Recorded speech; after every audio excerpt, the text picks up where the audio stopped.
testing, testing, testing, testing, testing, test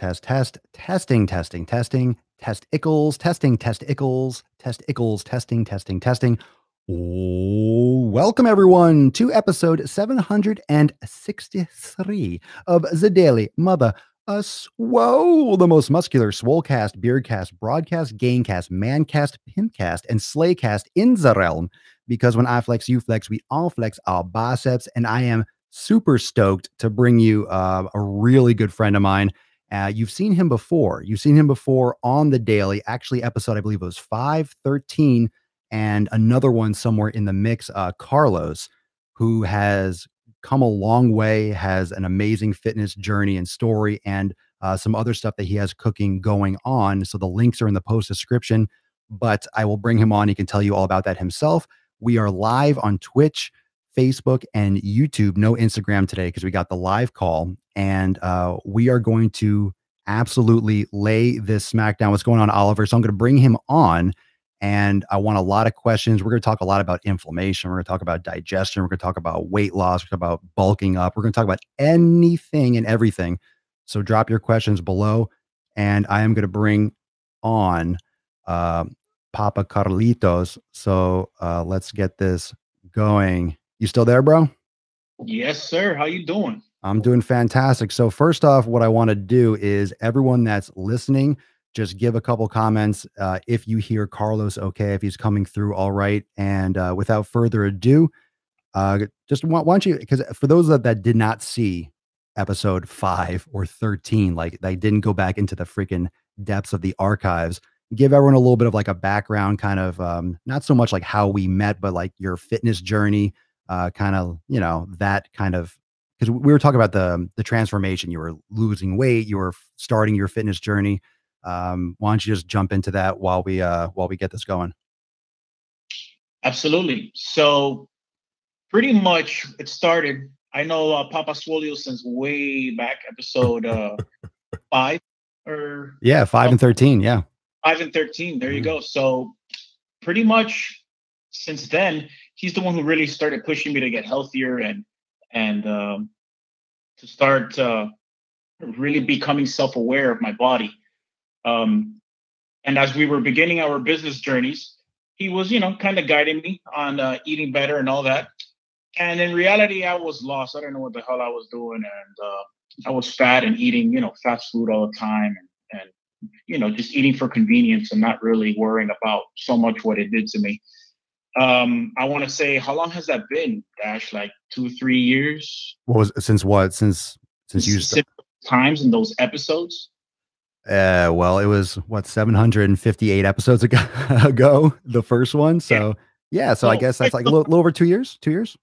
Yeah, I would say about 2 years. Yeah. So since then, I've done a fantastic job of becoming self-aware. Really, that's really the key. Started working out, started eliminating certain things from my diet. I lost a few pounds very slowly because I realized it wasn't about losing weight quickly. I had lost weight before and relatively quick, but always gained it back right away too because I wasn't building the right foundation. So I took it slowly and realized I need to introduce this into my life and keep it there. And little by little, I started getting rid of like certain foods. I eliminated fast food right away. Started cooking more at home and things of that nature. And then I would want to say about a year in, my wife and I decided to watch a film on, I forgot what it was called. I think it was, oh, What the Health. Yeah. And pretty much we saw this video about vegans and, the food industry and how horrible it is. It convinced us to go vegan for 14 days. And we did it. We decided to go vegan. And it was eye-opening. Well, first off, it didn't work out for me as far as staying vegan. My body craved eggs immediately. I mean, I wasn't even 4 or 5 days into it, and I was like, "Oh my God, I miss eggs!" Like I would wake up dreaming about eggs. That's never happened to me on a food ever. It's pretty intense. I've never dreamed about eggs in my entire life, bro. Well, that says it. Okay, so that tells you how badly my body wanted them, right? So on the 14th day, I said, that's it. I'm eating eggs. I did the 14 days, my commitment. I went through it. What that did do for me, though, is it taught me a lot about how my body was reacting to certain foods. So in a way, I kind of did an elimination diet, but I didn't eliminate all the things. Like I was eating a lot of soy products and things of that nature, but I already knew that soy was garbage for you. So, whatever. Long story short, what it pretty much did for me is it taught me that I need to be way better about the way I was eating. And at that point, I realized I was lactose intolerant because the moment I put another piece of cheese or anything in my stomach, I was ill. Like I would automatically bloated, you know. And it took these 14 days for me to realize, you know, the effects that these foods were doing to me. Because 2 or 3 days without eating something and then having a cheat day isn't enough. Like you need to like really cleanse your body of this crap Yeah. to feel the difference. And then after that, like I straight up just changed my diet and made it extremely strict. I ate grass-fed beef, sweet potatoes, white rice. Uh, Recently, I introduced bone broth into it, and bearing injuries, I've been going to the gym. I've been doing yoga. I had to stop yoga recently because I had carpal tunnel, and then I did some corrective exercises for that, and now I'm going back into yoga.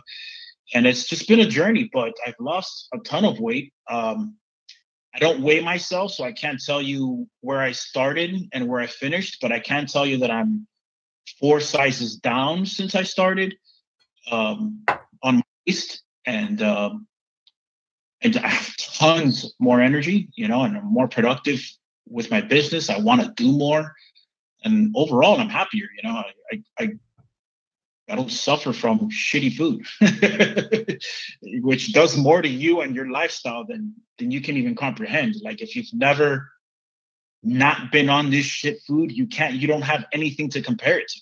I like what you said about the elimination diet. And when you mentioned you can't tell about, the foods that you're eating just after a couple days. And it really isn't enough. And the reason behind it for anyone listening that isn't aware about the elimination process, it takes at least really at minimum 4 weeks, even 6 weeks to really get rid of and to force your body to need to get rid of the antibodies, the defense system. So, I mean, without getting into too much science, which I'm not a scientific expert myself, but in all the organ systems and all the actual just the microscopic interactions in the body, it has to do with a lot more than, oh, I don't feel good right now. Because like, what was your experience with eliminating foods or consuming a bad food or a food that's bad for you and the repercussions afterwards? Because what I like to really, put my thumb on is the fact that a food might not feel bad for you in the moment, but it could really affect you 24, 48, even 72 hours after. Like, did you have any like experiences with that kind of situation? Absolutely. As a matter of fact, I'm going to use the perfect example. One of my old favorite foods, pizza. When before I started my vegan or elimination diet process, I used to eat a pizza easily, maybe not a full pizza, but a few slices of pizza. Even while I was helping my or eating better, I would still have one every week. Like that was just my favorite food. I wasn't gonna get rid of it. That's how hard headed I was. Then I went 14 days with no meat, and then 21 days without any dairy, without even trying dairy at all. Um, uh, and I decided I went on I went on a road trip with my family, and kind of like stuck in the hotel with nothing to eat. And my Mhm. wife says, "Oh, let's order a pizza." I was like, "Well, let's go for it." I completely had no idea what was going to happen to me. I love pizza. Everything is glorious. I ate the pizza. It was just a cheese pizza. I didn't want to eat any like extra pepperoni or none of that stuff because I was like against all of that extremely processed meat. And I was like, whatever, just some cheese pizza and so whatever. I ate 3 slices, and around 6 hours later, I mean, it was delicious. Let's start there. The pizza was delicious. It was everything I remembered it to be. Okay, and 6 hours later, I had it for dinner. So like 6 hours later, I'm waking up from bed in like all sweat, like sweating from head to toe. And I'm like, what the hell is going on? I run to the shitter and I'm sitting on the toilet and I just feel like someone just kicked me straight in the gut. Okay. It was horrible. Like, and I didn't understand what the hell was going on. And, after, a good hour of pain and like trying to figure it out and shitting my life away, um, I realized it has to be the pizza because I know that that's the only thing I did different. I mean, everything else was on point. So it's like, whatever. I wake up the next morning, I tell my wife, hey, I don't know if we could do pizza anymore because, it was a horrible experience for me. But of course, I didn't learn just that time. I had to order it again. And, probably a few weekends later, I would say another 2 weeks later, we tried again. We order a pizza and I tried in the exact same experience. This time it was at my house and it happened a few hours after I ate it and the same exact excruciating pain. And I said, all right, I'm done. Like, this is it. This is where me and the relationship with pizza dies. Mhm. And sure enough, I have not eaten the pizza since. Like, it's even baffling just me saying that because my all-time favorite food. Like, and yeah, I mean, Well, and how has it been in terms of like cravings? Like, have you had a craving? Because a lot of times when people get rid of a food that, oh right, it's crushing them now, the cravings goes too. Do you ever have a craving for pizza or just associate it with pain now? yeah, I associate it with pain, Yeah. and I mean, it's simple. It's not worth it to me. It wouldn't have happened though without me doing the cleanse though, because Yeah. obviously I got rid of the antibodies or whatever, Mhm. and then it was just like I know if I eat it, sure, I'm gonna have instant gratification, but do I want to be sitting on the toilet 6 hours from now going through this pain? That to me, that's just not worth it. And never touched it again. Like I don't crave it. I really don't. I even look at the commercials and I'm like, because I literally associate it with the pain.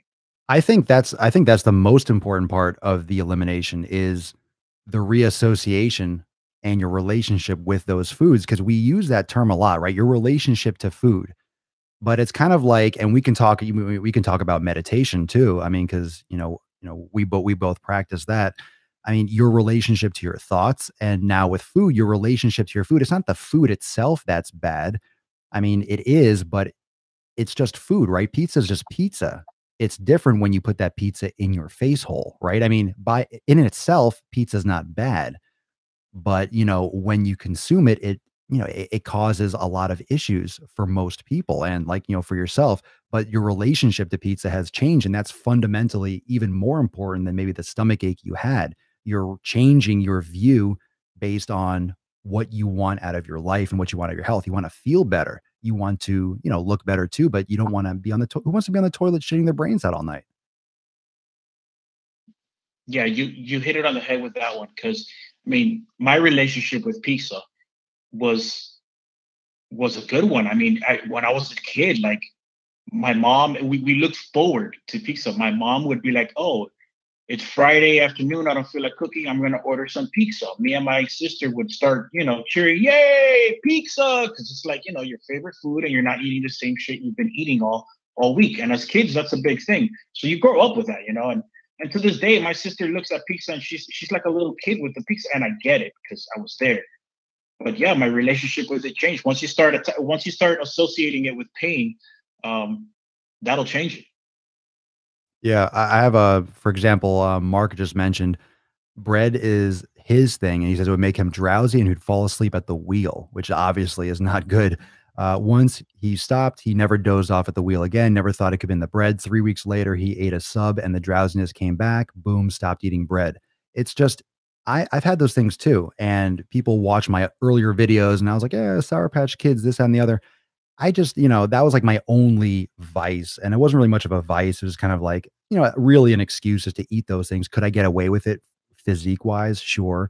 But it's not good for you. And when I really started even taking my nutrition further, more just completely food based, that's why I don't promote any supplements really and stuff like that. It's just, I don't crave it. I look at them like, oh, cool. Even some people that know me from before, they're like, oh, they get me a big bag. I just don't eat it. I just don't have any desire. I don't have any desire to cheat. I'm not like pulled towards it. I just don't care. It's a weird feeling. Yeah, absolutely. So, all right, you're I mean, so you never weighed yourself, but you've seen a lot of progress. Your yoga is coming back. Your wrist is feeling better. Where are you at now with where you at, just reiterate where you're at now with food, what you do because and we'll get more into this topic because you have a family. You're not like old Papa Swole. It was kind of like a lone ranger essentially, but you have a lot of importance with nutrition, not just for you, but with your wife. So where are you at right now? And let's kind of start taking it towards that direction with what you're doing and what you've created. But we'll start with like what you're doing nutrition wise and one of the issues, because one of the things that is very important with my community and with most of the people that are listening is their relationship to food. Okay, that's one thing, but then it's their family. Their wife doesn't support them. Their husband doesn't support them. They have trouble getting their kids to eat certain foods. And it's like, well, then just don't feed them. I mean, you have a daughter too. It's like, how does that dynamic work? What is your, what's up? Just kind of go into that. Sure. Well, with with me, I'm married, and I have a wife who's been diagnosed with Crohn's disease, and I have a 7-year-old daughter. And yeah, food is has become at first it was all about convenience. It was always about convenience because we worked two full-time jobs, and it was just it's hard. Like, I understand that it's hard when you're working two full-time jobs and you're just trying to provide for your family. Time is of the essence. But what you come to realize and what you come to learn, what I learned is that even with these jobs and all that, like your life is more, it's way more valuable than that. Like, I want to be around for my grandkids, and I want to be there for my wife, and I want to be there in the best shape I possibly can be. And that's really what's pushed me to make a change. With my wife, she was suffering a lot with her disease. And, you know, when I met Dash, it made me realize that the food that you eat has just as much to do with her disease as the disease itself. The doctors don't ever tell you anything about nutrition, and I think that's for a reason. Um, so I myself started pressuring my wife. It really was me pressuring her. I was trying to push her to start eating specific things and to stay away from certain things at first. Hmm.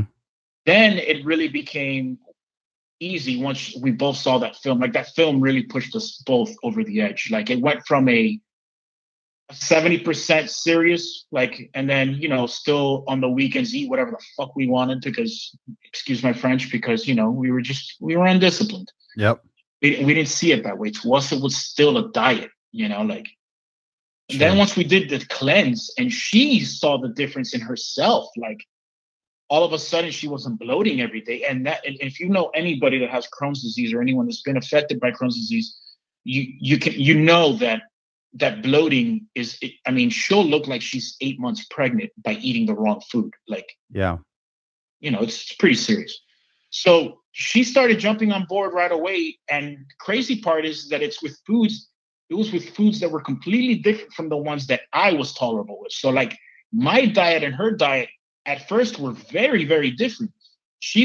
I don't like any greens. Like, I've never been a fan of greens. I will eat spinach, but I'm not a fan of making salads. I've never been that type of person. So my diet was a lot of eggs and grass-fed beef, and she was trying to stay away from meats in general because she thought that meats were the reason she was bloating. Later on, we found out grass-fed beef was better for her and that she can tolerate it. But what ended up happening at one point is we were literally cooking 3 different meals for each other. And that's against just about everything that most families do. Most families cook one big meal, and no matter what, that's what everyone's eating. And I get it, it's more convenient. But what we started doing is one night we'll cook a massive amount for one person's meal, and the next day we'll cook another massive amount of the next person's meal, and then the following day we'll cook massive amounts. And as you're cooking that meal for the next person, the other person's eating the leftovers from the day before. And we created a system. We made it work. Yeah. With my daughter, was a little harder because, as you can imagine, we brought her up on sugar and all types of shit. Like we brought up all types of kids, but we realized quickly, along with ourselves, is that we can't continue to do this for her because we're setting her up for failure. Luckily, we caught it, young enough where wasn't too hard to get her to eat healthier things, and now she actually looks forward to it. We took her away from dairy altogether, which is huge for kids because some parents think that you have to give milk to kids because that's the only way they'll grow, and that's just completely false. Um, she still has her things. I mean, she's a kid, like she still has her animal crackers, like and things of that nature. But I, you win some, you lose some. And she's a kid. I don't want to take that childhood away from her. Like give her the sweets every now and then. But she understands that it's in moderation. I mean, it's so bad now. She's so bad that we can't even walk. We can't even walk down the grocery aisle through the milk aisle, because she will literally scream out, "Mom, why are all these people buying milk? Don't they know it's bad for you?" It's like, Mia, That's please, hysterical. That's so funny. That's so funny. Well, Mia, she please, she's hush. she's spreading the gospel, man. So it's funny, but now her favorite meal is rice with grass fed beef. And I go, "Do you eat regular beef?" She's like, "No, it has to be grass fed." And I love that she's following it, that she understands that her food is important. And she suffered from eczema, which is like it's a small skin condition. Apparently, it's very common with kids. And we found out that the milk was actually making it way worse. And I think it's Yeah. because of the hormone levels in the milk. So that's one of the main reasons we wanted to push her off dairy so quickly. And lo and behold, the milk was causing damage on top of that. So, you know, her diet is always going to get better, but we kind of want her to be responsible for it herself too. And by her watching us eat correctly and being so cautious of what we eat, Mm. kind of, jumping on board too. Yeah, So, that was actually going to be my next question was how much of it do you think is how she feels and how much of it do you think is I want to be like mommy and daddy? well, it's definitely I want to be like mommy and daddy. That has something to do with it, Yeah. and I think the thing that has to do with it is the fact that she doesn't really have a choice. If she wants to eat, she's got to eat what I give her. So that helps. Well, what do you think about what do you think about every because I mean, you know how many messages I get and how many comments and I'm always freaking just scrambling to answer half of them, but I have a lot of them about feeding their kids. My kids won't eat that way. And I say, "Well, I don't know what to tell you. Feed them what you want them to eat. And if they don't, like, what are your thoughts on that as a father? Because I just say, fucking, I swear, fucking eat what I give you or starve." Yeah, I- that's my exact approach, and it might be harsh, but I am a parent of my kid, and I am not a friend of my kid. So I parent them, and I push, or not them, but her. I parent her, and hey, oh, I don't like this. Well, if you want to eat tonight, you're gonna try it. You're gonna eat it.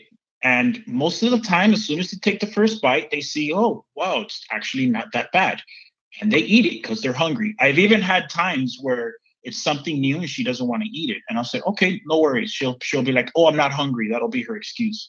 And I'll be like, okay, no problem. I wrap it up for her and I put it in the microwave, and I tell her, look, it's gonna be sitting here waiting for you. So when you're hungry, you can tell me and I'll heat it up for you and I'll serve it to you again. Don't ask me for animal cookies. Don't ask me for anything else because I'm not going to give it to you. Like, this is what you have. Okay. And then sure enough, 2 hours later, she'll come down and it's literally like half an hour away from her bedtime, but she's like starving and she'll be like, Dad, I'm hungry. Okay. And I warm up her food and I put it there for her. She'll take the first bite and then she'll feel dumb because she realized it's actually not bad. And then she eats it. And then all of a sudden she eats that meal. And it's hilarious because that same meal that I'm telling you she struggled with is what she practically eats every other day. Like it's one of our main courses, like grass fed beef. Like, But I like that approach though. But you have so many parents that will, I guess, to shut their kid up or they appease their I think I don't how much of it do you think is social media? How much do you think of it as like the Kardashians and this whole thing where like parents are friends of their daughters and they're all, taking because there's a lot of like Instagram sluts. I'm sorry, Instagram girls uh, that are, they're bringing their moms onto their channel. And of course, there are millions and millions of followers and blah, blah, blah. But it's like the mom and them. And then they're all like, modeling together. It's really like my mom's my best friend. Uh, I mean, I think when you get older, it's different. It's different when you're like 20, 30 plus. I mean, or is it? Like, what are your thoughts on that? Because obviously, what you said is huge. You're a parent first. You're not a friend, especially when they're young. Well, yeah, I try to look at it as my relationship with my mother.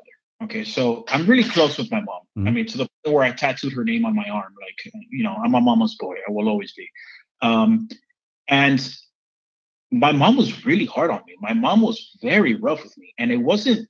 I was scared to talk to my mom, and I know that's a bit extreme, but it wasn't out of fear. It was just out of, I guess there was a little bit of fear. There was respect and a little bit of fear, because I just didn't want to disappoint her. She was a single mother, and I would tread carefully around her because I didn't want to disappoint her.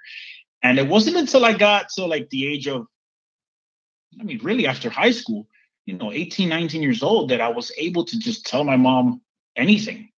And most people would probably be like, oh, that's not good. I don't want my kid to be closed out on me. But look, Right. you know, my mother was strict on me and she had to be. I was a boy, I was out of control. I was doing all types of stupid shit. And this has nothing to do with food. This is just life in general. Like, and she would get upset at me. My mom parented me. Like she would get upset and she would ground me and she would yell. And if I stepped out of line, she had no problem letting me know. I got my ass beat a couple times because that was allowed back in that day. And that's just it's made me the person I am today, and I can carry myself and do well for myself because of that. And she did a fantastic job of setting me up for life. If you're trying to be your kid's friend, I'm not, like like Gary Vee says, I'll never tell anyone how to parent their kid. Yeah, I fall under that same thing because I wouldn't want anyone to tell me. But in all honesty, in my personal opinion, you're not doing them any well by trying to be their friend. They're not going to tell you things they don't want to tell you. It's that simple. That's just the way it was. Think about yourself as a kid. When you were doing something that was up to no good, you ain't going to tell your parents, even if you're, good friends or whatever. Of course. Of So course. parent them. Give them a good stern kicking in the ass when they need it and when they deserve it. And without getting abusive. And when they're old enough, they'll look back and realize all the value in that. Yeah. That's dead on, man. I mean, I still think people should get their ass beat now and again. I think that's taking it way too far. Anytime the government or society tries to tell you how to live your life, whether it's gay marriage, whether it's abortion, I know everyone has their own beliefs and that's going to tread on, some people have, okay, so have your belief. Like, why can't people, when it doesn't affect you at all, like it doesn't affect you at all. It doesn't. It Yeah. doesn't. If you raise your kids shitty, I mean, it affects everyone down the line at some point because anyone that has to interact with their shitty kid. But why can't everyone's just if you stay out of people's business and let them raise their kids, of course, you don't want to be, there's a very obvious difference between disciplining and abusive. There's an obvious difference. Yeah. Yeah. And can it go? I mean, all right, it's not like, you smoke weed and all of a sudden you're doing like you're mainlining heroin. I mean, that's just got, I mean, that gateway bullshit that doesn't fucking exist. Yeah. And the same thing with parenting. Like if you, you discipline your kid, doesn't mean you're going to come back and just beat them for no fucking reason. Right. Like, Right. I don't know. I don't know. Let's take a couple comments. Lori, peanut butter is my addiction. I posted up in the Facebook group. I was like, all right, what food is your enemy? So I have, let's see. I had a banana that until the other day, I had a banana that tore my stomach up and I was in the same pain as Carlos. A banana, no shit. Well, Uh, it's about bananas. Ready for this one? yeah. So, as I mentioned earlier, my wife has Crohn's disease, right? Yeah. And when we first started this vegan elimination diet, we figured, hey, let's get some good nutrients and let's juice. We'll get a bunch of very good, fruits, veggies, all these things, and We have a juicer that we bought years ago, and we'll just juice them in the morning and get ourselves with some nice, micronutrients, and we'll drink the juices. Fantastic. We also read a few blogs and a few articles that were backing juicing was a fantastic thing for people with Crohn's disease. And I assume it had a lot to do with the nutrients in it. So I was like, let's give this a shot. Like worst case scenario, it helps with your Crohn's disease, win-win. So we're doing this diet and we're juicing the first 3 to 4 days. Every time Angie drinks one of these juices, which is my wife, she ends up in excruciating pain and like literally in bed. Like after she like usually towards the evening, like I say like after 5 or 6 p.m. And she'll drink this in the morning. So this is how long it takes to take effect. Ugh. Okay. And we were trying to tie it to the food that she had eaten for lunch Mhm. or dinner, not really understanding that her metabolism, I guess, is just that slow, right? And it wasn't until 4 or 5 days in, we were cutting everything out. We were like, what is it? Like, I don't understand. And then I realized, I was like, look, the main thing that we added was the juices. I was like, all right, let's just not do the juice today. We eliminated the juice, the pain went away. And we were like, I can't believe this. And we were like, oh, maybe it's just one of the ingredients in it. Well, we tried a bunch of different scenarios where she was just at the point where she's like, I'm not trying juices anymore. I don't care. I'm just done with the whole juicing thing. And it was like in the second week that she was like, forget it, I'm done. And then I go into and I start doing my research because I need an answer. I'm that type of person. I just need an answer. So I go and I start doing research. And apparently, some fruits have a specific type of bacteria that can inside, and a bacteria that goes into your stomach lining. And if you have Crohn's disease, or really you don't need Crohn's disease, but in this case, my wife does, which makes it worse. Mhm.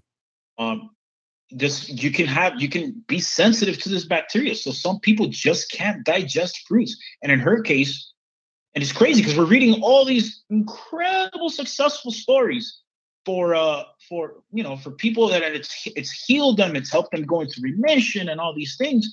And on her, complete opposite, like nothing but pain, bloating, looking 9 months pregnant, like every night. So banana, I believe it. That's epic about the bacteria, and it does make sense.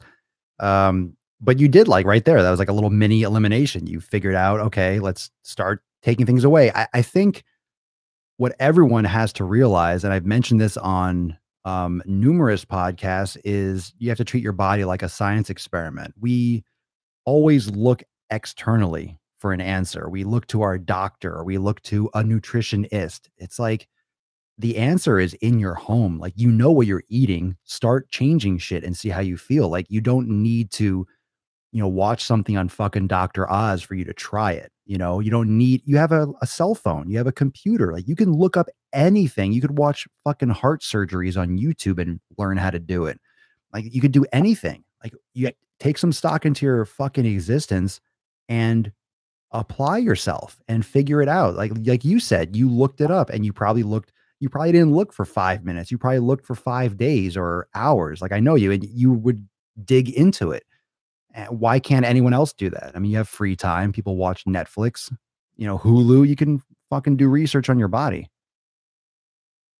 Well, if you ask me, I think the biggest issue with people is that people lack self awareness. I mean, that was what was wrong with me. When before any of this, I just wasn't self aware. Like I just thought I looked at food as a good time. Like when it was time to eat, it was like, oh, this is my time off. I'm gonna go eat something yummy, or oh shit, I'm in a hurry. I'm hungry. Let me just grab something real quick. I didn't pay any attention to what it does to me. So then when I'm trying to look good or get into shape or fix up something that's wrong with me, I look for a professional because what I'm doing is not correct. It's incorrect. It's not working for me. And in reality, if you would just pay attention to your body, and it will tell you everything. I mean, just like when you drink some sort of medication or you drink an aspirin that your headache goes away, like there you do something, there's a result. pay attention to the result. The result will tell you everything. You smoke weed, you're gonna get high. You drink booze, you're gonna get drunk. You eat pizza, your stomach hurts. Like you follow that, you're gonna figure it out. But I people lack the self-awareness, and you just have to pay attention to yourself. At the same time, your body gets so used to what you're eating that unless you do an elimination, it's hard to figure out. Like you said with Angie, you eliminated all these different things and you were still consuming the juices.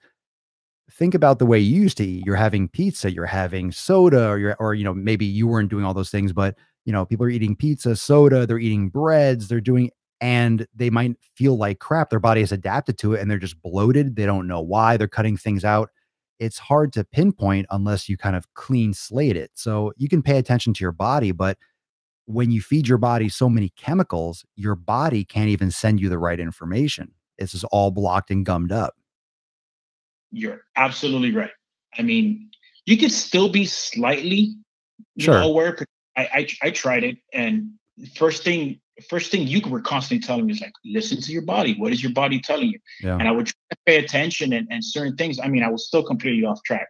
There's no better method than completely eliminating everything for a while and then starting again. They're like, that's going to be the best method because you're starting with a clean slate. I mean, remember, if you have years of eating pizza and all these things, like you might actually be getting the pain problems and you might be blaming it on something else. Mhm. And that, or just thinking that that's how your body is. Like that might be normal to you because it has been for so long. So, yeah, I mean, I completely agree. The same thing is with Angie when you thought it was something related to lunch.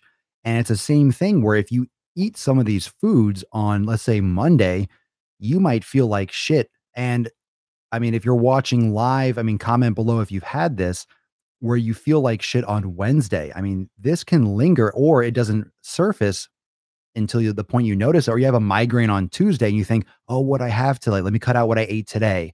And it's really what you had last night or the day before. I mean, we always point our finger when you have, let's say, a nausea, right? You think, oh, did I eat anything bad? You think about seafood, right? Did I get food poisoning?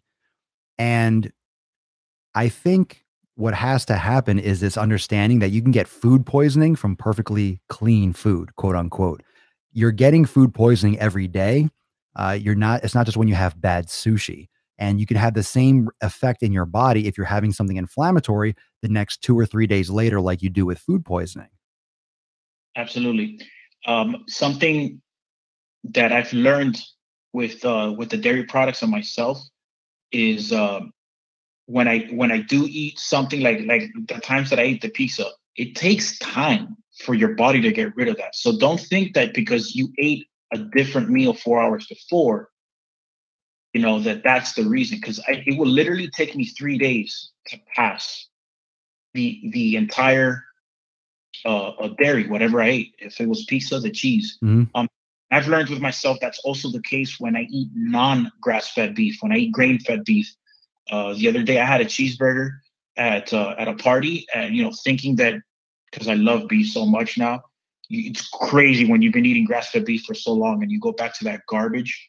It's just it's insane. And It's then so bad. it's bad, man. I ate that cheeseburger, had cheese on it, but normally I've made myself grass-fed a grass-fed cheeseburger before here with a small slice of, good organic cheese on it, and it's gone down okay. It hasn't been like crazy. So, I figured I'd be in the same boat when I ate this other cheeseburger. It took me 3 days to pass that shit. And I felt it. I felt it in my gut, like, until I had one real good dump. And then all of a sudden it's like, yes, I'm clean. You look like the end of Shawshank, right? And there's like the Yeah, rain's coming down. You're just like, ah. it's nuts. And luckily now Angie is in the same boat where she's so self-aware, where she's noticing. I mean, her 30th birthday just came by and she didn't care. She had mentioned it to me the week before. I am doing all the bad things. And who's gonna tell her no? She drank, she had her own birthday cake that had way too much dye in it.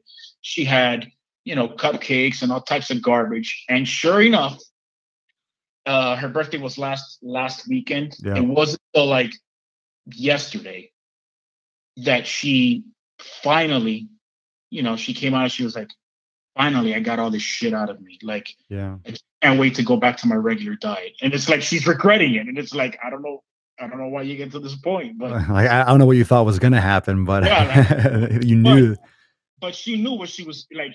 We had the conversation. She knew what she was going to do to herself. She just Damn. didn't want anything to get into her way of having a good time. So she did it, like whatever. No. It's her life, right? Yeah. Yeah. That's I don't know. You can have those moments, but like again, it's that association. It's that entertainment, right? She had that entertainment. It was a party, and you did that. Right. I don't know. I mean, everything in this world is associated with entertainment. Like food is entertainment. Like you said, you have time off. I mean, how often when you're free, like you have free time, people gain weight because they eat in their free time because that's entertainment. You get instant gratification. Oh, this is sweet. This tastes good. Oh, I have free time. Let me have fun. How can I do that really quickly? Put something in my mouth, not read a book, not do yoga, not meditate. Let me eat something that gives me instant satisfaction or instant gratification. And everything. I did a huge rant on this. I didn't post it yet. I'm gonna have to post that video maybe this weekend, but it was ranting about cheat meals or cheat day. And it's like, and I think we determined like this past week, a cheat day is 86% or 14% of your year if you have a cheat day every week.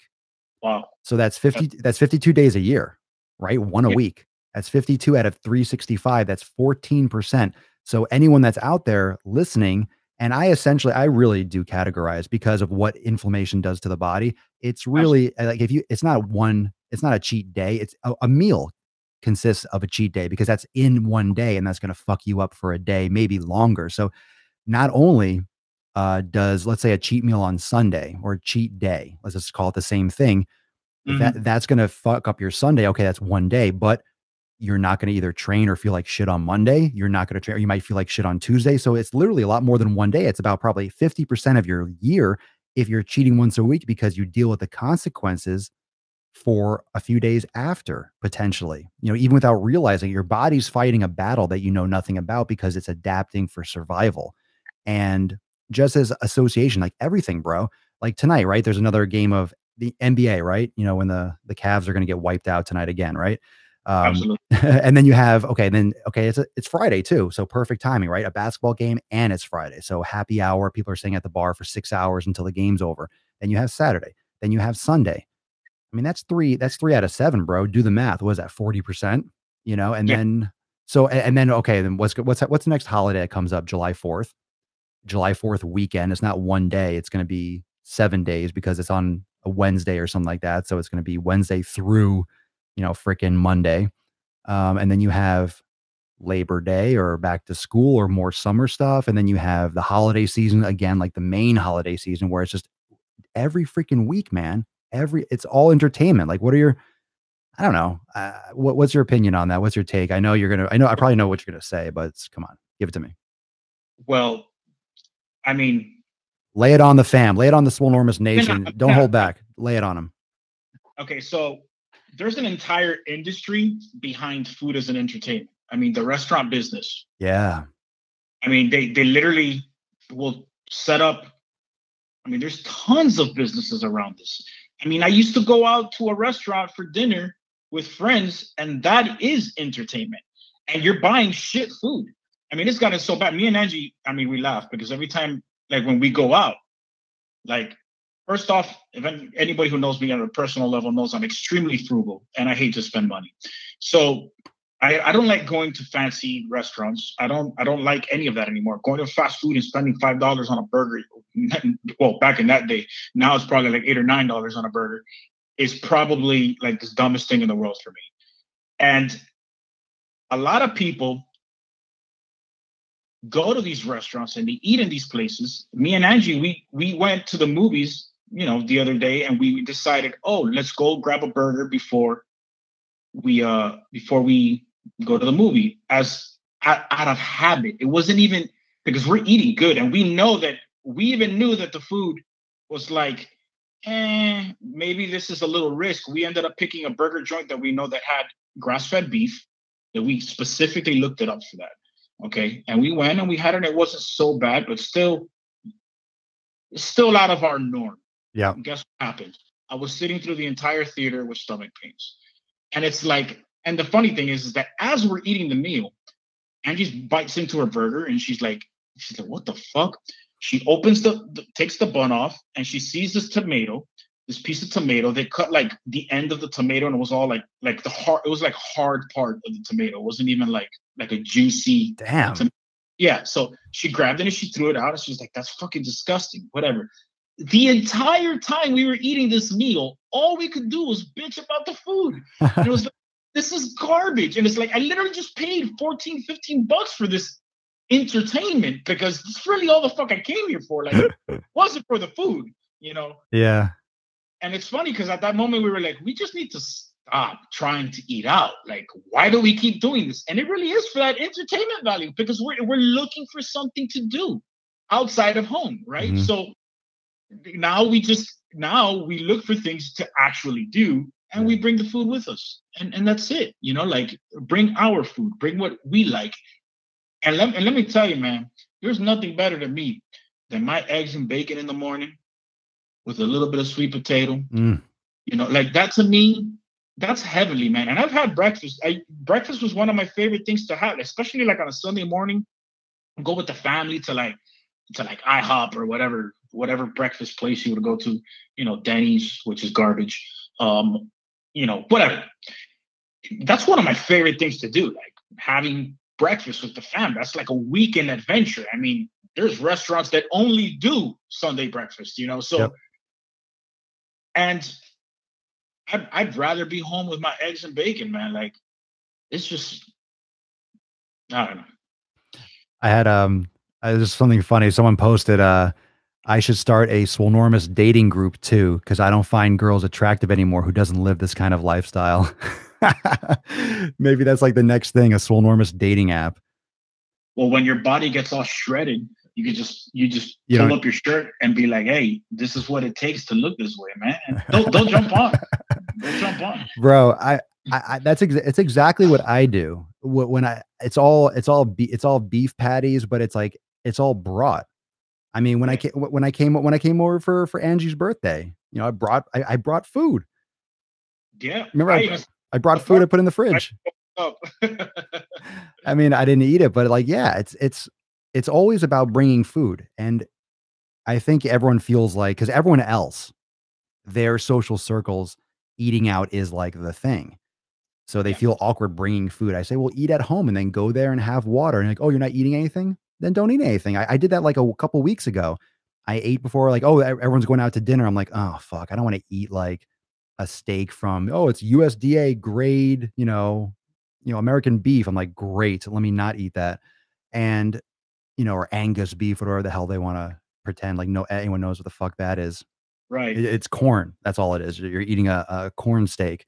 So yeah, and I eat before I go. I'm like shoving burgers and like sweet potatoes in the car. I'm eating on the way, and I go there and I had like a beer or two, which, I mean, you can, if you have huge gluten or issues or whatever, you can adjust accordingly, but it doesn't really destroy me.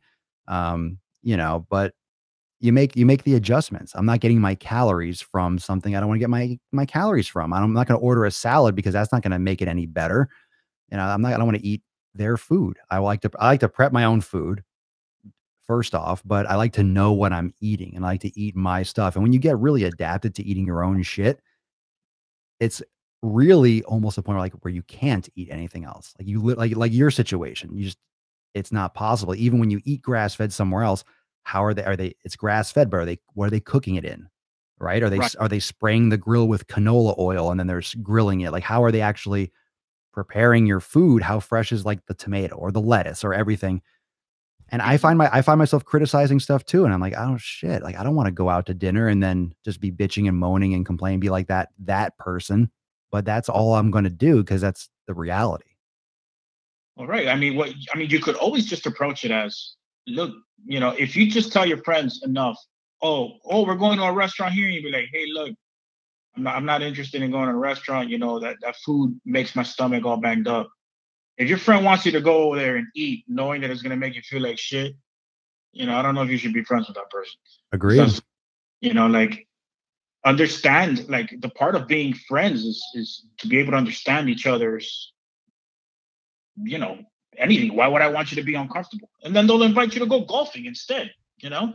And then that's it. They'll just stop inviting you to go to a damn restaurant. Like, Yeah, do activities. Do activities. I mean, do something else. Like, yeah, if you don't want to eat it, then don't eat it. And I think that's a fundamental issue with many people is figuring out their own social circles. You're friends with people because that's who's around you, right? And all of a sudden you change your lifestyle, you change your approach, or you change what's important to you in your life, but you don't change your friends. And then you yep, wonder why you have struggles. So it's like you change everything that you're doing in your life, but you're keeping the same people around from your bad habit days. Like, where do you like just because you want to get in shape doesn't mean your friend wants to stop eating McDonald's. It's like, okay, we'll lead by example. You can't change people's mind, but you don't have to go with them just because they still want to go. And you might have to change your friends. I think that's the most effective way. Find people that are with your same mindset. Go to the gym, make friends at the gym, get a training partner, go and then be like, hey, you want to hang out? We're going to go rock climbing. Go fucking rock climbing. Like, do stuff. yep.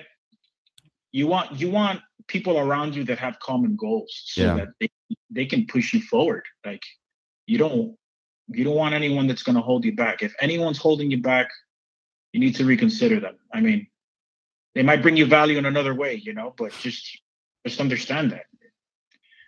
It's got to be, and I think it's eliminating that facade of being selfish.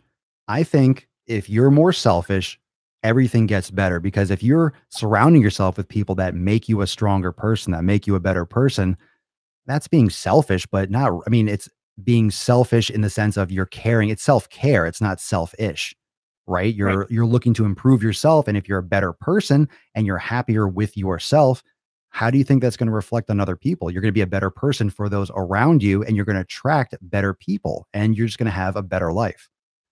Absolutely. I truly believe that. I mean, there was a point in my life that I had certain people around me that were bringing me down, and once I got rid of them, I started flourishing, and then I started looking for people that were going to bring value to me.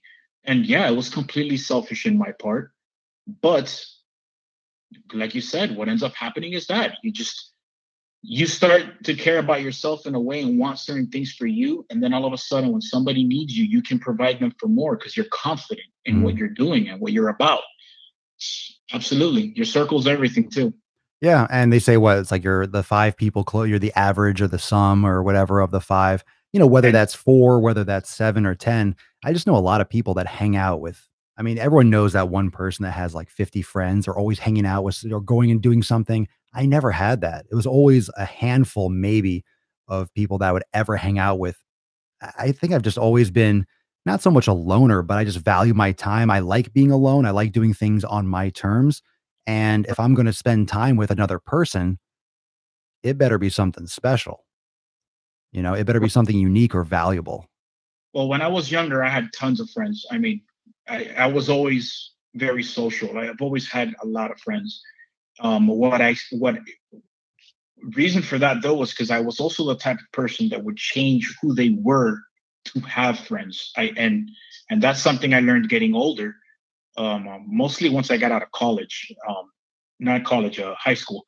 I started to realize that that doesn't really get me shit. Like and I started reducing my friends to really, smaller. And now, the older I get, the least, the less people I have around me. And I mean, I know. a lot of that is because life goes on, but a lot of that is also because I'm becoming way more selective on who I want to spend my time with. It's not because life goes on, bro. You're changing. You just have a different vision that most people don't have. I mean, I don't talk to people from high school. Uh, a very few people like college. I don't keep in touch with anyone, bro. And Yeah. I get fleeting messages and I'll answer respectfully. And, it's more acquaintances and I remember and we'll talk and I'm not rude to anyone. But, once or twice I had someone message me out of the blue, like, hey, I'm going to be down like in, Miami for spring break or for, whatever they work up like in Northwest or Northeast or something. And they're going to be down. We're going to this, hotel pool party, come by. And I'm like, I can't. I'm working. I'm doing shit. Like I just don't want to go to a pool party. I don't have no interest in like. I mean, I love to see you, but it's all the way down South Beach. You're down for a couple days. I don't want to. I'm not on your schedule. And it's not an insult. I got shit to do. I have progress to make. I have things to get done. I'm no interest in hanging out by a pool, having a drink. Like it just does not interest me in the slightest. So it becomes more acquaintances. I know you. Yeah, cool. Like if I see you out somewhere, we cross paths, but there's very few people I will go out of my way for. Like few. I think one hand maybe that out of my way, like out of my own direction, like my path. Right. Yeah. That's just I think that's part of it too. I mean, you have friends, like, you have different phases, right? You have your high school friends, you have your college age friends, and then you have, when you're single and you're working and you're finding who you are, figuring shit out, making all your mistakes or the first batch of mistakes or whatever, and then, it goes on, but I think once you learn more about who you are and what you want, then those people are just, you acquire them. You acquire them because you surround yourself with like-minded, and that's it. Correct. Yeah. Mm. Which is probably a good way to drop into this new community that I'm starting. Oh, yeah, so let's do that. Let me take a couple. Let's see what's going on. Hey, Beesh. Everyone calls me Beesh now. What up, Beesh? What up, Daisy Beesh? Hold on, I just wanted to see, like, what's going here. Kelly, I know I'm late joining, but I just got to have a doctor's appointment follow-up from 6 weeks. Had some great news. I was 10 pounds, and for the first time ever, I was not dehydrated. Awesome. Good for you, Kelly. That's great. I'm moving to college. Fuck high school friends. Mobility and flexibility. That's the goal. Sweet. All right. So this is the big thing. Now, first off, before you go into this new thing, I want to let everyone know that the link to everything he's talking about, the Chronic Warriors, is in my post description on Facebook. So I highly recommend most people, and I know you probably have the stats or the numbers or the common, the denominator of this, but most of you know someone that may not be aware, that might be suffering from these issues, these digestive issues, which Carlos is going to go into in a little bit more depth, uh, that could use this amazing support system. So without further ado, bro, lay it on them. Anyway, link is in the post description on Facebook. Go ahead.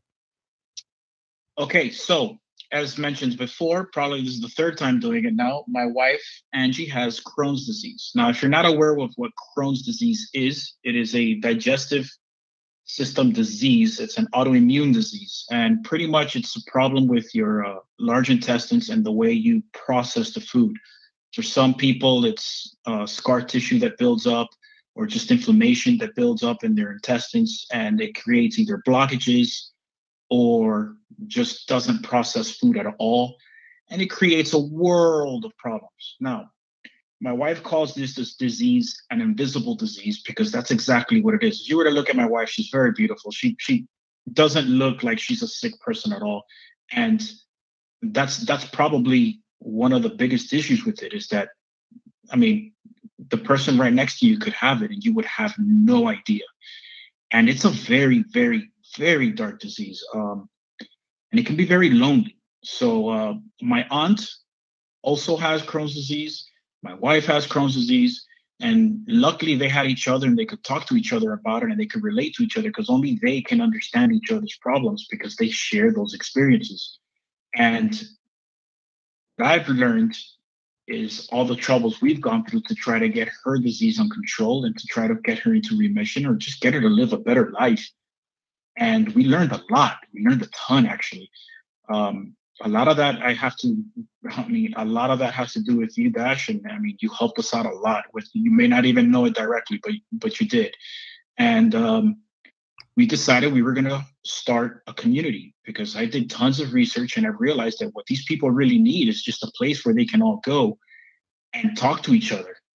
So I started Chronic Warriors.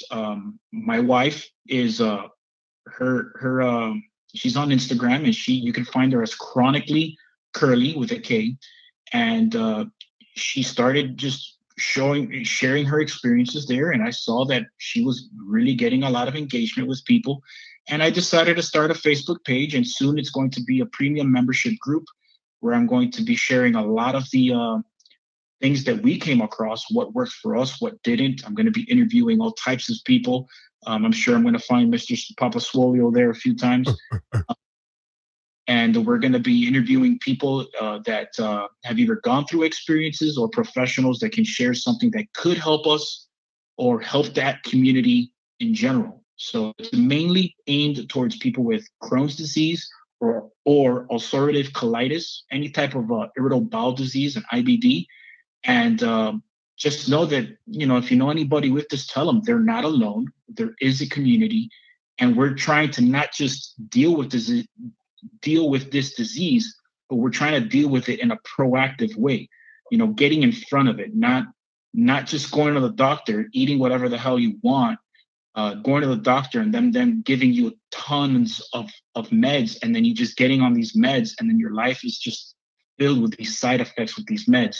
I mean, the meds are important. I'm not saying they're not, because they definitely are, but there's a better way. And we think we found a way to not only help you figure it out and help you get a plan together, but to do it with people that are all have the same goal. Like we mentioned earlier, you got to have people around you that have similar goals, and this is a Yep. perfect way. So, just go to the Chronic Warriors page. It's brand new. We're working on this. It's literally a 2.5 week old idea, and it's. I think we have 2 posts. If you want to learn about my wife's story, it's already posted in the page itself, and you can hear about her story and all that. So please, if you know anyone who has Crohn's disease or ulcerative colitis, share this page with them. You could change their life. So what I'm gonna do is when we get off here, I'm gonna go to that page. I'm gonna share that on my page. Um, Awesome. her story or that post that you said, because I want to go check that out and get that out, because for people that couldn't watch this podcast, I'll just kind of associate it all with this episode so people can find out more here, and then I'll repost that video. The interesting thing what you said was the invisible disease and also the proactive approach. There is so much victim mentality out there with everything, right? Yeah. Making excuses. Oh, woe is me. This happened to me and I'm dealing with it, whether it's your job, career, whatever it is. But it's also, oh, I have Crohn's disease. I'm a victim. Shitty end of the stick, and I go to the doctor, and oh, I can't do that. I have Crohn's. Oh, I can't eat that. I have Crohn's. Instead of that, it's like, let's do something about it. You're not a fucking zombie. You're not a waste of space. You're not a failed experiment. Like, you're a human being and you have an issue. But I mean, there are people like, is this something that you can cure? Is this something that you can eliminate, or you're always dealing with it, but you can manage it very effectively? Well, first off, let me add by saying that you're not dead when you get Crohn's disease. You're Right. still very okay. So let's start with that. Of course. No, there is no cure. There isn't a cure, but you can force it into remission. There's been plenty of cases online. The problem is that it doesn't. There is no one way fixes it all. It's just figuring it out. Okay, and we've heard of cases where people have just found a specific medication that forces them into a remission for years. Okay, and it works for them, fantastic. But then there's other severe cases where they've tried every single medication and nothing works, but they're eating garbage, and Yeah. then they end up in the hospital all the time. I've also ran into a blog very recently where the lady quit her job. She decided, I was going to meditate twice a day, do yoga, and eat grass-fed beef and drink bone broth twice a day. Like, she went all in on everything, and she healed herself. She's been 20 years without Crohn's disease. Okay, and I say without Crohn's disease because it's in remission, because it can always come back up. Once you have that trait, it can show up whenever. So it doesn't mean that she cured herself and then she went right back to her old style. No, she changed her life. And she decided, even the stress, I have to get rid of the stress. She got rid of the job. I mean, that was part of my wife's healing too. She had to quit her job. She was stressed. I mean, that was part of it. And now she lives a happy life. And that is something that is worth more than anything. That's invaluable. Like, living a happy life, even with these circumstances, is possible.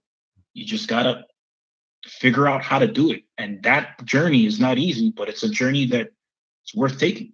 And that you can do together with people that are in the same, and that's priceless in itself, is knowing that when you have this conversation, or you you post something or you share something, and just like with the Swolenormous community, you share something about your weight loss journey or your struggle and that you're overcoming, that you need some help with and some support, and to have that for people that have the same issue is priceless in itself and can be worth, your life in terms of getting control back. So is that like one of the focuses, is just getting control of your life back?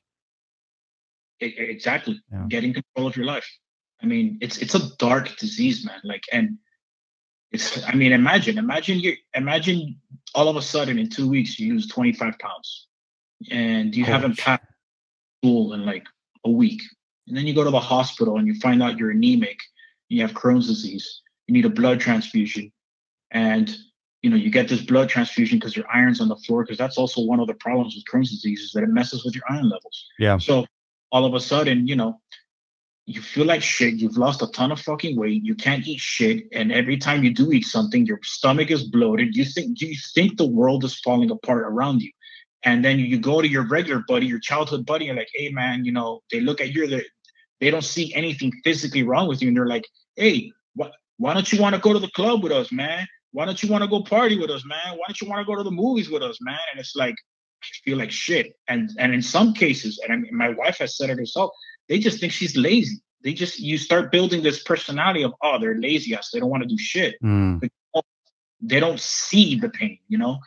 And it's ugly, man. So to go through it with people is that have that experience, because that's the part. You can't just go to a club and hope to meet someone. Like you have to, like, you're going to be going through this with people that are going through it themselves, and you'll know what works for them and what doesn't. And that's part of it, but you can figure it out. So can you acquire, like, is this something that's genetic, that's brought out if you like practice certain like life, if you, is it like a more, yeah, you have that trait, but if you eat crappy, it raises its ugly head? Or is it, what's the process of acquiring Crohn's or having it from birth? Like, how's that work? Well, I'm not sure of any cases that you can have it from birth. Yeah. I do know that genetically you can have it. It can be passed down genetically. The problem is that it shows up whenever the hell it wants to. You, I don't think I've seen any case, or at least they haven't been able to prove of a way where you can like force this upon you, like by eating a specific type of food or anything like that. Mm. So The you can, most so it's like a predisposition. Like if you're, you might have a likelihood of Crohn's, like if your family has it or if relatives have it. Correct, and not Mm. necessarily Crohn's, but an autoimmune disease, because Gotcha. all those diseases, they fall into that family of the Right. autoimmune, and they're all related to your digestive system. That's what it comes down to. You It's know your what? You know what's interesting? Because we talk so much about inflammation and eliminating foods and inflammatory foods. This is like kind of like the essence. This is kind of like when inflammatory foods goes to the point where you have this issue. It's like, oh, you have inflammation, you have inflammation. And I'm talking about inflammation, and most people on the show are like, okay, I'm trying to lose weight. Hey, I'm a little bit bloated, this and the other. right. Do you have any numbers, or have you crossed anything where it's like this number of people? I mean, what are the odds? Like, how many people are undiagnosed? Y- Well, I don't know about undiagnosed, but diagnosed, there's 1,200,000 in the United States that are diagnosed with Crohn's disease, and about another 800, 900,000. Those numbers are a little rough, but I googled them recently, and 800 and 900,000 have ulcerative colitis, which is just another form of the disease. The difference is where it's located in the intestines. Okay. Ulcerative colitis is more on the actual inner walls, and Crohn's disease is the entire intestine. Okay. So it's a little more severe. So it's a small intestine too? Oh, right. You could, yeah, small Okay. intestine too. Okay. Yeah. So for those of you that are listening and watching, the small intestine is where, whenever I'm talking about, like, me specifically, with the elimination, with absorbing nutrients, the small intestine is where this absorption takes place. So obviously it can be, in the large intestine, the colon, in terms of the Crohn's. But when you have inflammation, for example, with just like a general person, you have swelling of the cells. You actually have like gaps that form and leaky gut and issues that form from the spacing that occurs and the rigidity that happens from inflammation in the intestine. So Absolutely. I mean, no, I'm just thinking, I mean, of course, you're not going to know how many are undiagnosed, but I can imagine from people that are predisposed to it and eating like crap and that have issues and bloating and this, that, and the other. I mean, I'm sure if you, I mean, if you go to the hospital, they figure this stuff out if it gets that severe. But I mean, there's a lot of people that are probably dealing with something or at least low level. Like, can you have like small, like a little bit of Crohn's? And in a sense, like, can you have like minor flare ups or does it, is it either like all or nothing? Well, there's way more people that have IBS, Yeah. and that's a very minor version of Crohn's disease. Yeah. That's irritable bowel syndrome. The disease is different because that's, it's an autoimmune disease. It's next level. It can create a whole other door of problems like Yeah. fistulation, like scar tissue within the intestine. Like it's a whole ulcers, all types of shit. But irritable bowel syndrome, that's very common, and Yeah. I guarantee that a lot of that is just on diet. That's just, if you Absolutely. fix your diet, you would have. And I know because I know a few people that have irritable, because of course, since Angie has Crohn's disease, when we mention it to somebody, they try to relate, and the first thing they say is, "Oh, I have IBS." And it's like, yeah, you have IBS because you probably drink one beer that you probably shouldn't, or because you eat gluten when you probably shouldn't, or whatever. It's because they have an allergic reaction to a specific type of food. They just haven't narrowed it down yet. I mean, if you ask me, Yeah. and usually they'll tell you because they'll be like, "Oh, I have IBS, but I love beer." I'm saying beer because there's a specific person I'm talking about in my head. Um, and they'll be like, "Oh, but I love beer," and they're telling me this as they're drinking a beer. So it's like, and I know I'm going to be paying for this later, but I'm dealing with it. It's whatever. But if you stopped drinking the beer, you probably would fix your IBS, and you would be fine. It's not a disease that'll go away. Like that's curable. It's curable by not being a fucking idiot. I mean, Exactly. anyone that's saying, "Well, I'm dealing with it. Well, I get really messed up, but I love pizza, but I love beer." It's like, and you apparently love having your IQ max out at about a buck 05. Like this is If you a fundamental problem, man. It's like, do you want to live a better life? Do you want to be in pain? I don't think people understand the long term ramifications. Where do you think cancer comes from? Yeah, Where? absolutely. Where do you think it comes from? It just pops out like, "Oh, you got cancer. Oh, roll the dice." No, it comes from year after year after year of literally punching yourself, you know, th- you know, kind of, if you want to put it that way, like in the gut, like you're literally damaging yourself Yeah, sometimes every fucking day. And you're going to think that after 30 or 40 or 50 years of damaging your internal system every day, you're not going to have some disease or issue that comes from that chronic everyday damage. It's mind blowing. absolutely. It's mind blowing. Like that's what's going to happen. You are going to break your shit if it's not broken already. Like you're asking for these injuries. And then you're going to be, "Oh, well, I'm getting old. Yeah, my shoulder hurts. I'm getting old. Oh, this hurts. I'm getting old." No, you are just 50 years of doing the wrong shit. That's it. Because there are plenty of 50-year-olds that are super active, super mobile, no issues because they've been taking care of their bodies their whole life. Absolutely. I mean, a lot of that has to do with people too that don't think long term. They're just short term thinkers. So, they're thinking about the immediate satisfaction of that beer or pizza or whatever. Yeah. And they're thinking about how it's going to make them feel just one day later, but whatever. Yeah. I mean, today, like right now, yeah, you're not going to get that. You drink a beer today and I'll get that satisfaction in 30 years. No, you get it right now. Yep. So anyone watching, check out Chronic Warriors. I gotta stop. I don't want to say Chronic Warriors, and the link and the post, everything is in the post description on Facebook. So if you know anyone, if you have any relatives, friends, share this post, share the page, and let them know that there is a brand new community forming that's coming at it from a lot. It's not a cry on your shoulder group. All right. This is not like, okay, I mean, you're going to get tons of support, but this is a group that will give you that support, but also from a proactive way that will help you make the changes that you need to go through and give you that helping hand along the way from like minded and people that are in your same situation, which is everything. So it's all about how you approach your nutrition. Are you being active? Are you just letting life live you, or are you living life? Are you taking control? So, is there anything that you want to add to all that? Yeah, just make sure that you're going to come in with an open mind. Like if you're going to come in and be like, oh, I don't eat lettuce, the doctor told me not to, like, you have to understand that it's going to be, everything is going to, it's going to be a trial period to figure yourself out. You're going to learn a lot about yourself. You're going to have people around you that you can gather information from, and you can apply it to your life. And if you come in with the right positive mindset, you can really figure yourself out, and help others too, which is, I mean, an incentive if you ask me. I mean, it's got to be kind of hard, not to step on. I think it's similar to my situation because you have a lot of medical things in play that you have to kind of go around because, oh, my doctor said this. Like, well, you can't tell someone not to do something their doctor said, even though he might be completely wrong. Like, what's your experience with Well, this, what's your experience with what doctors are telling people with Crohn's, and your experience from your your aspect of your experience with Crohn's with your wife and everything? this is what I'm going to tell you from the beginning. I find it nonsense that doctors have zero training in nutrition.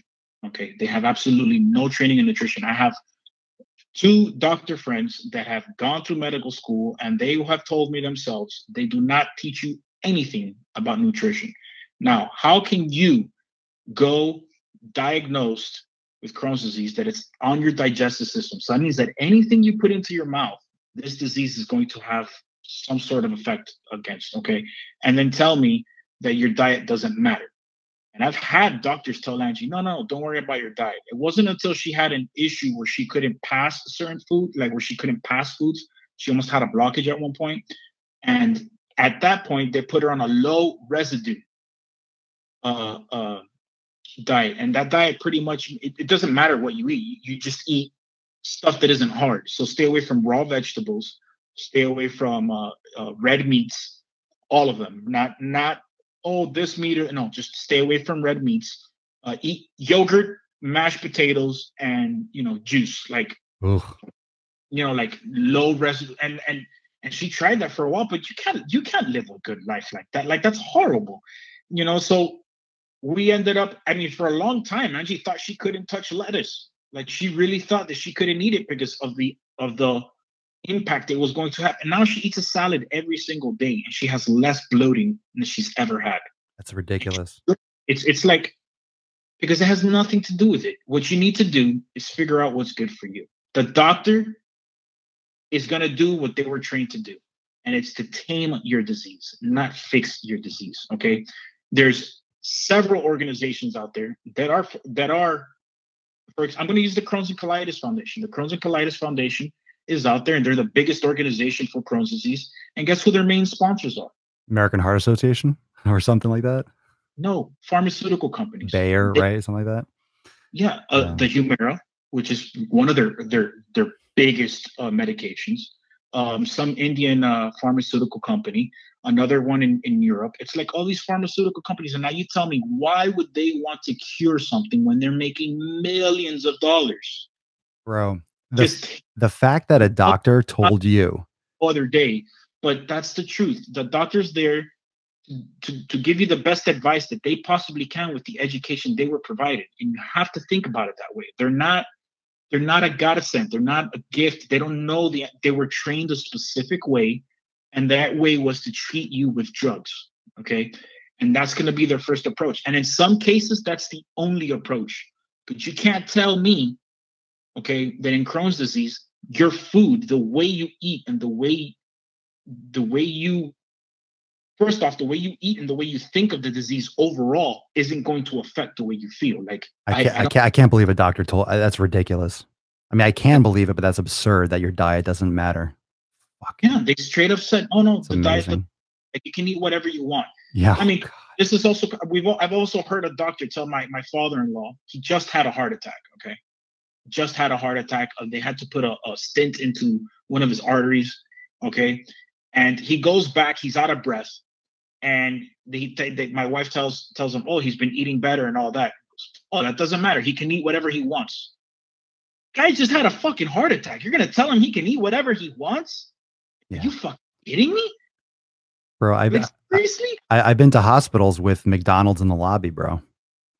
I've It's been. what I'm trying to Uh, say. So it's you have to you have to understand that these are businesses. I try to tread lightly, but No, I mean, you can tread. I look, you got to tell people the truth. Let them figure out for themselves in some cases, but you have to open people's mind to that because a lot of people just, it's the doctor. The doctor knows. Doctor said this. Doctor's orders. Um, it took well, us I'll be it took damned. yeah, it took us a few years to figure out that the doctor don't know shit. At least for Angie's case. I mean, the one that diagnosed her was this very old doctor, and that's probably the worst kind because he's stuck on the old ways and the old ways to treat. And medicine has changed a lot over the years. Yeah, So he was just giving her all types of pills. I mean, she was at one point drinking like 20 something pills a day. Okay.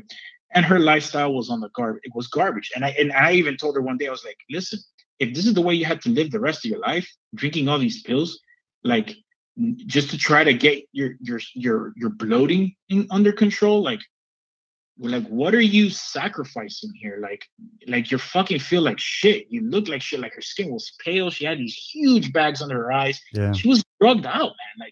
And it wasn't even anything like painkillers or anything. It was just like anti-inflammatory shits and all types of steroids and all. I mean, crazy shit, like crazy things. I mean, yeah, the doctor's just trying to heal certain things, but he's not worried about what you're giving up to fix that. So you have to come up with this happy medium for yourself. I mean, Angie is still on a medication today. Our ultimate goal is to get her completely off medication, but she needs to drink it because of her Crohn's disease, she gets fistulization, which if you don't know what a fistulization or a fistula is, it's pretty much your body creating an opening um, uh, from the stress in the intestine. So it can happen anywhere. It can happen in the intestine. It can happen in your urine bladder. It can happen in your colon, and create an opening. Imagine a random opening just happening in your body. Okay, and of course, if it happens in the colon, then you have shit coming out of this opening. So these are real issues, yeah. and I know for a fact. I mean, I just know this because I've experienced it with her. The moment we bring down the inflammation with her diet, fistulization isn't a problem. But because we still have the fear of the fistulization, and that's something that you have to run to the hospital right away, we're slowly weaning off the medication, kind of as a backup plan because we just don't want to be in that nightmare again. But her ultimate goal at the end of it is just let's get away from the medication and completely, you know? Hmm.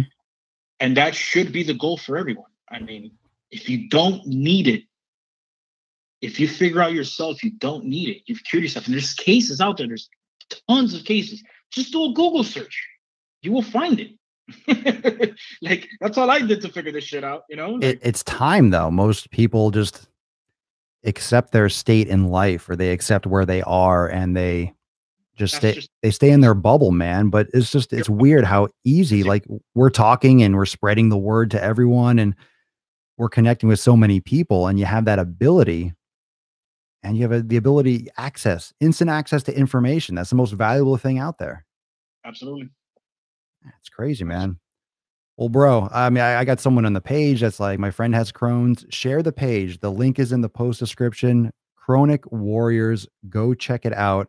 Um, yeah, I mean, in terms of like medicine, in terms of doctors and just the medical community, medical field, you have the power, fam. Like you have the ability to test these things on yourself. You have the ability to explore these different avenues. There's nothing written in stone, and you cannot depend on anyone else but yourself for your own health.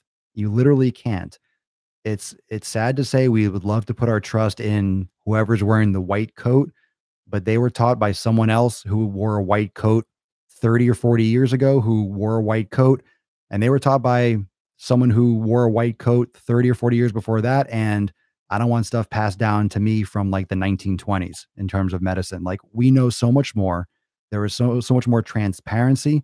All the snake oil salesmen, all the bullshit, all the lies, like they're starting to come to the surface because of this, like, the ability to pass information and let someone else know, and the spread of information. So we're learning a lot more, and this gets disguised as noise.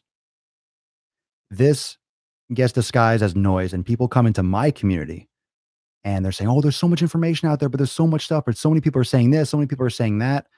They were always saying it, you just didn't hear them, and they weren't showing up in your news feed every 2 seconds. You still have to step back and be like, "Okay, what am I currently doing?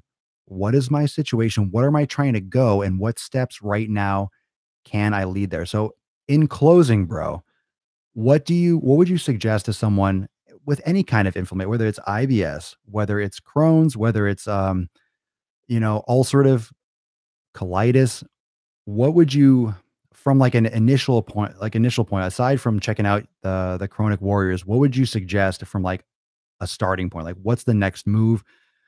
What should you be focusing on the daily? Because it's all about what you do every day that's going to lead to the chronic adaptation and like the long-term effect. Like, where should people be starting out at, in your opinion?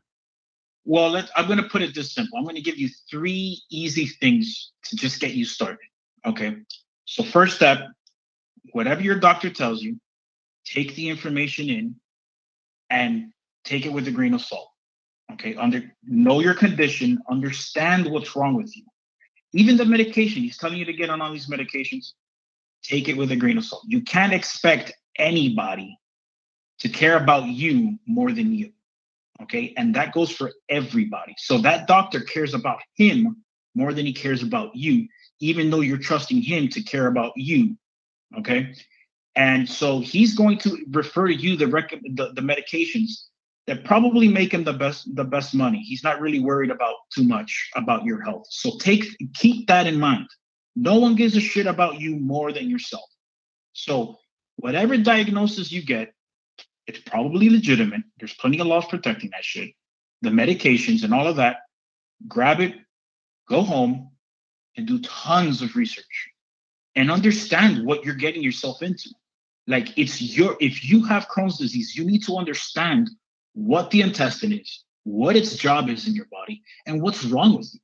And then once you have that information, you can try to figure out, how am I going to get control of this? Okay.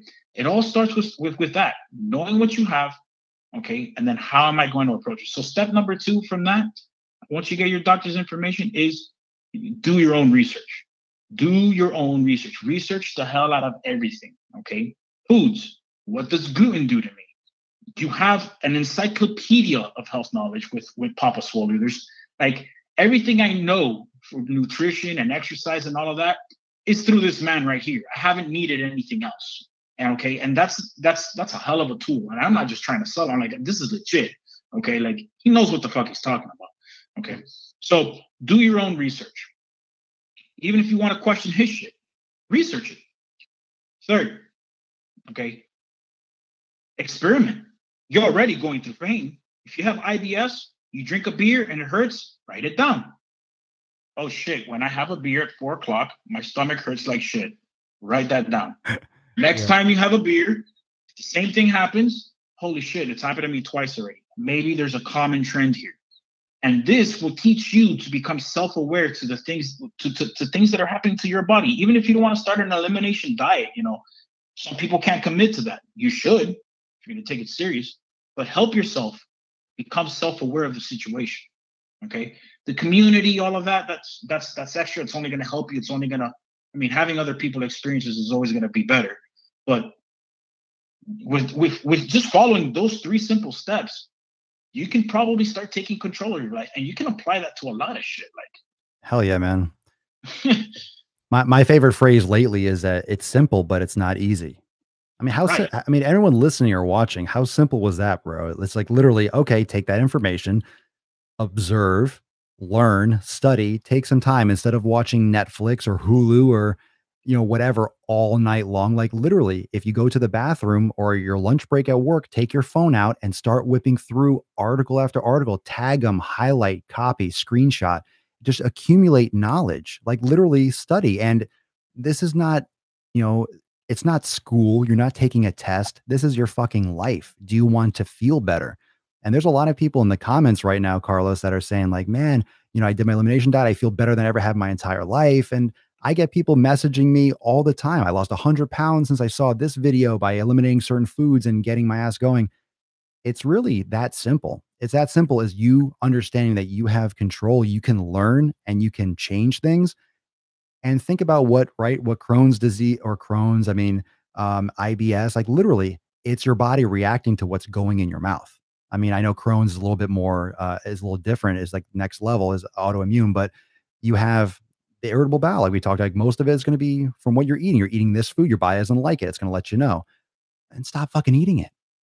Yeah. Stop eating it. Stop fucking eating it. Oh, my body, it sucks when I drink beer. Then drink fucking cider and get rid of the gluten. Like, I mean, just do something. Like, fucking get rid of it. It's that simple. Oh, but I like beer. Well, then you're going to have fucking ulcers and fucking stomach cancer, whatever the hell is going to happen in the end because of this. I don't know. It's so simple. It's not necessarily easy.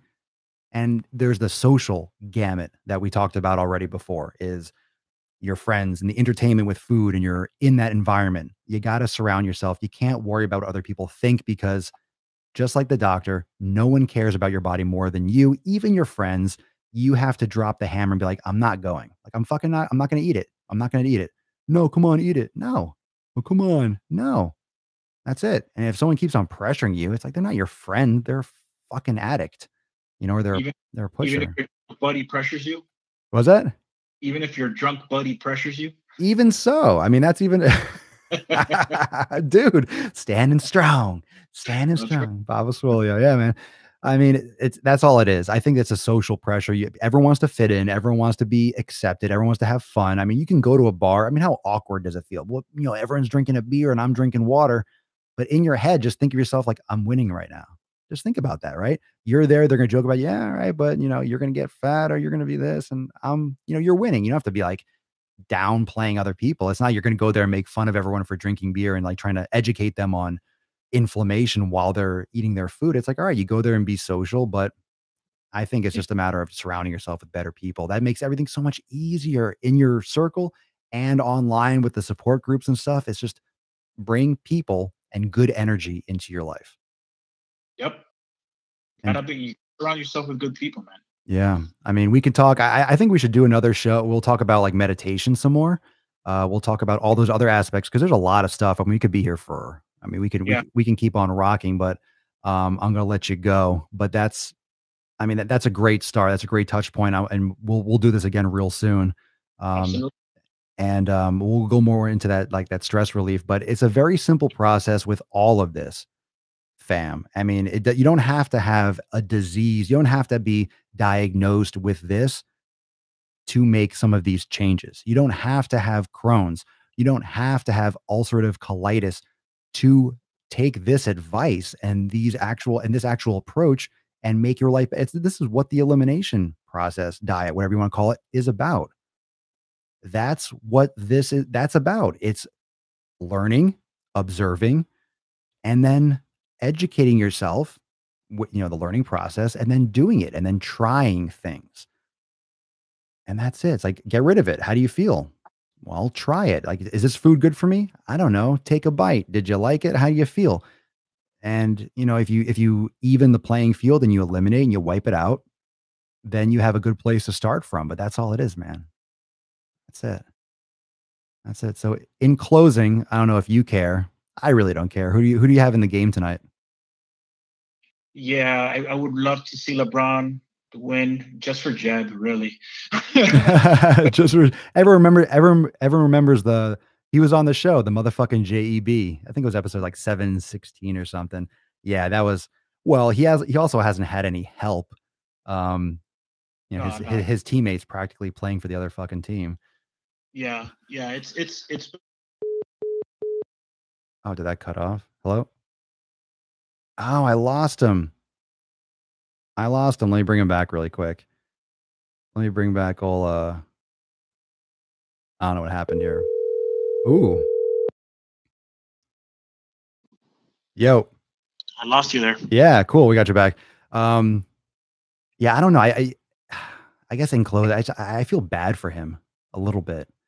I know, like, not from like, okay, well, he's all set for life. I'm not talking about the money. I'm just talking about like he's playing better than he ever has in his entire fucking career, and he has no one around him, bro. Yeah, he's got nothing but garbage around him. Like how do you score 40, 50 freaking how do you dominate and still lose by like 10, 15 points?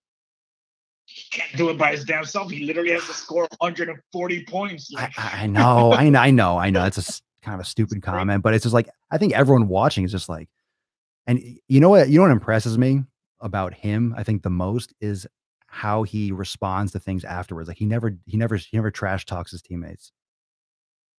Well, that's not gonna get him anywhere. And not only that, you have to understand this kid. I say this kid, he's my age.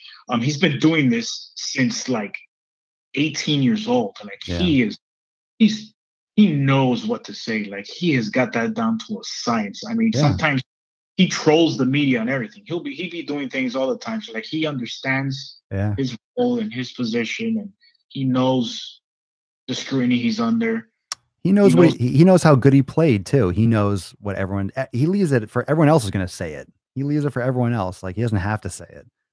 Yeah, I don't know. absolutely. I don't know, He says but all the time, "I'm the best player in the world," and he knows it. well, his nickname's the King for a reason. Yeah, I mean he is, and he's proven it. Like even if he's the only one playing, they still do decent. But yeah, you think it's going to end tonight? Yeah, it's done tonight. Yeah, I mean I three Is it zero. hold on, Cleveland? What? The game's in Cleveland, It, so they have a chance. He might be able to get one. that's what I mean. Get one. I mean it's like 3-0. He's going to what leave himself and play like extra good, and then they'll scrape by with one win, but four in a row, man. That's that's kind of a foregone conclusion almost. Yeah, absolutely. All right, man. Well, bro, thank you so much. I'm gonna get on spreading the word about this. We'll have you on again, and I'd love to have Angie on here too. And Absolutely. we'll continue this conversation just because it goes. I mean, I love it because it brings awareness to this issue, to this. I want to say I don't call it a niche, but it's like it's very obviously when you talk about 2 million people, that's a lot of people, but also how many more lives this kind of conversation affects when we just talk about damaging foods and inflammation in general. Like I said, it's just it doesn't have to be limited to this. There are many other symptoms of having inflammation, migraines, chronic joint pain, insomnia, irritable mood, and all these other issues, weight gain, bloating, water retention, and all those things that most people will come to my channel and podcast to talk about. It's like, oh, I'm trying to lose extra body fat.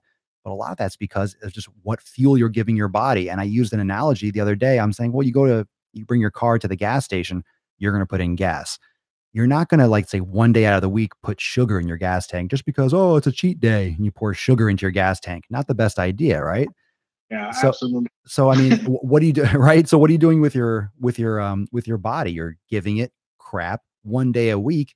Yeah, okay, your car is your car would be destroyed, but you kind of get away with it. And we ignore the fact that your body is at its fundamental level, like evolution designed to survive no matter what. So your body can hit that speed bump, shit your brains out for a couple days, feel crappy and live because it's designed to overcome everything to make sure you stay alive. But then I don't know. I mean, people just bulldoze through these warning signs over and over and over again, just mercilessly. And I just see people that just look tight and pregnant and just fucking inflamed in their skin quality. That's Yep. one thing that I've noticed a lot more. I think it's because, my girl and myself, we're all doing like, higher fat, animal fats, like bone broth and stuff. People that don't eat like that, the vegans or the low fat, like their skin quality is garbage. Yeah. That's what I notice, like pale or just like, dry or just like, I don't know. It looks sickly. Yeah, I can totally see that. Yeah. I don't know. I mean, I'm sure there's a lot of other factors too, but I just, that's just an observation. But bro, thank you so much for being on the show today. And we'll do this combo again. We'll just go into some different aspects and we'll get Angie on here and all that. But yeah, your final thought for everyone watching the Gain Train. What's your final takeaway from this podcast that you want everyone to leave with? Well, I want to thank you first. Thank you for having me. I You appreciate got it, bro. the airtime, and just remember that Crohn's disease is just the other extreme of what you're putting your body through on a daily basis when you eat shit. It's just when you have Crohn's disease, everything is way more, under the micro. Your body isn't as good as at adapting Mhm. as the next one. So Look at all the things that people that do go through Crohn's disease have to deal with, and then if it helps you to get your diet right, shit, use that. Be like, I don't want to get to that point. And yeah, maybe you won't get Crohn's disease, but you can get IBS. Like IBS is very common. Look it up. I'm not lying to you. Um, Anybody can get IBS, irritable bowel syndrome. That just means that you irritated your bowels. Yeah, right. It's nothing crazy. So Go to Taco Bell if you want IBS. yeah, exactly. You'll have a temporary IBS. So there you go. But that's it, man. That's all I got. I look forward to the next time we have this chat, and yeah, go follow the page. Yeah, no doubt. All right, so I'm going to go share that, and everyone watching, listening, Facebook page, Chronic Warriors, facebook.com/Chronic Warriors. That's spelled CROHNIC Warriors, plural. Chronic Warriors for anyone that's listening on the podcast. Spread the word, even if you don't personally have IBS or Crohn's.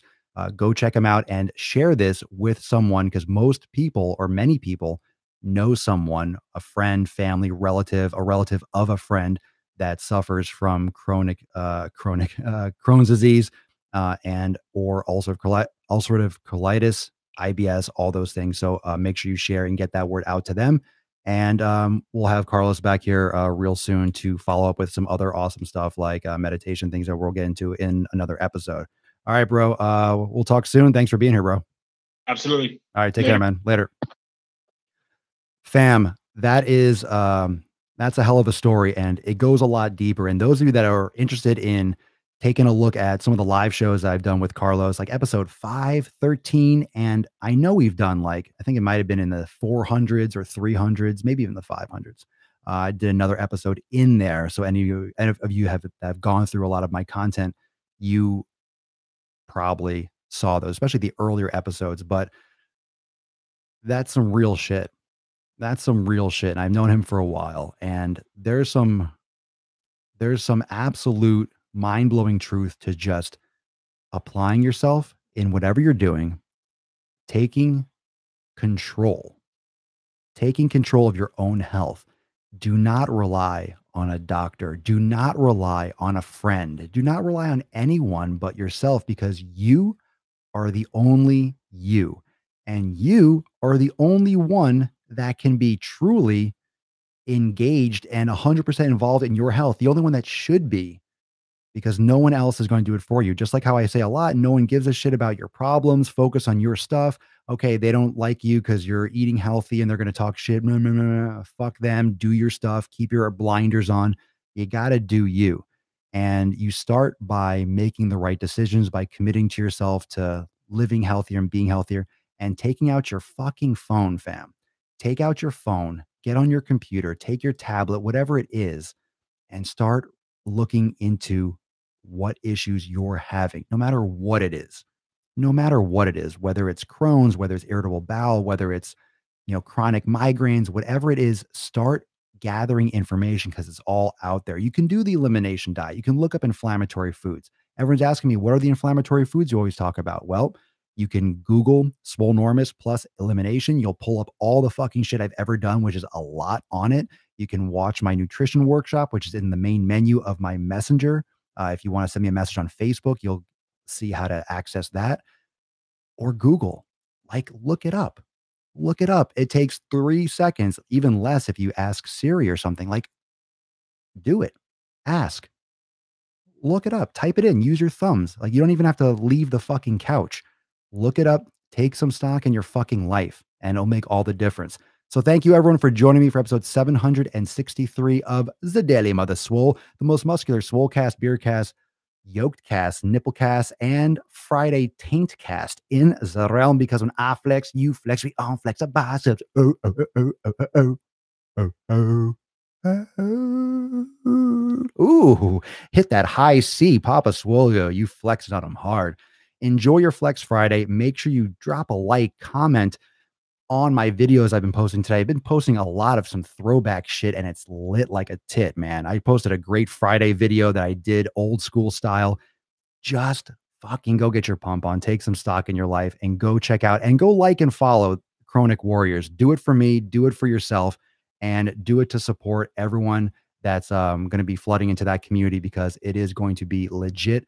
And like I said, a proactive approach. So you can learn a lot there as well. So thanks again for watching, fam. Thanks for watching on Twitch, Facebook, and YouTube. And I'll see you tomorrow for episode 764. Remember, this podcast will be available real soon on SoundCloud and Apple Podcasts. And I'll see you tomorrow for the next episode. Peace out, fam. Love you.